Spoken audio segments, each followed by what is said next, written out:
Canım. Ya. Oy hanım. Türk padişahından Sultan Süleyman geldi. Dasturxonning qamın görüp tez qo'ylarni so'yg'ila. Qo'ylar kanikuga ketdi o. Ya. Ha, çaylığa çıkıp geçti o. Anda Ha, siz oynanmağız. Bunu bana koyup veriniz. Kupu.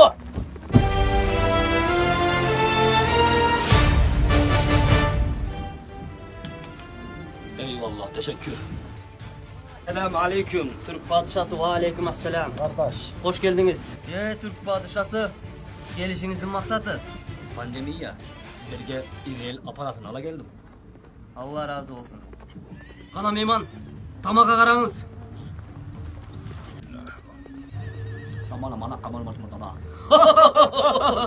Dedik hanım dedik. Düşünmön yok mu? Göngül orup kalmasın deyip gülüp koyuvatam. Ha, Ey han, qanday düşünmeysin. Bunday küçük çocuk burger yeyişimi bilgenimde Hürriyem dağla geletlim.